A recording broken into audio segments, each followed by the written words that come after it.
குர்ஆனும் ஹதீஸும் குறிப்பிடும் நான்காவது மருத்துவம் தான் கருஞ்சீரகம். அல்லாஹு தஆலா இதை பற்றி விளங்கப்படுத்தி இருக்கிறான். ஸல்லல்லாஹு அலைஹி வஸல்லம் அவர்கள் சொன்னார்கள், கருஞ்சீரகம் இருக்கிறது இது எல்லா நோய்களுக்கும் அது மருந்தாக இருக்கிறது.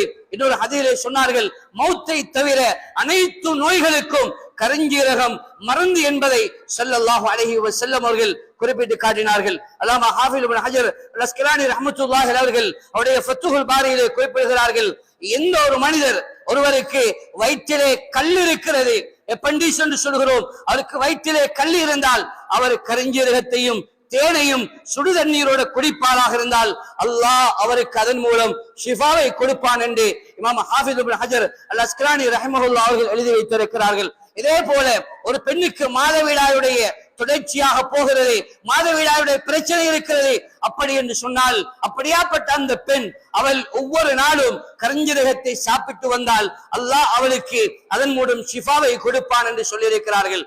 இதே போல யாருக்கு தடுமல் தொண்டை வழியாக இருக்கிறதோ அவர் கருஞ்சீரகத்தை ஒரு பிடவையில வைத்து அதை சுற்றி மூக்குடைய துவாரத்திலே வைத்து உறிஞ்சுவாராக இருந்தால் அல்லாஹ் அவருக்கு அதன் மூலம் ஷிஃபாவை கொடுப்பான் என்று குறிப்பிட்டிருக்கிறார்கள்.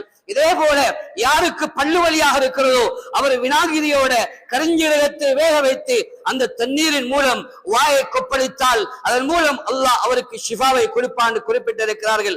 இவ்வாறு ஏராளமான விடயத்தை இமாம் ஹாஃபிஸ் இப்னு ஹஜர் அல் அஸ்கலானி ரஹ்மத்துல்லாஹி அலைஹி அவர்கள் அவருடைய ஃபத்ஹுல் பாரியிலே அழகான முறையிலே குறிப்பிட்டிருக்கிறார்கள் என்பதை வரலாற்று ஆசிரியர் பதிவு செய்திருக்கிறார்கள்.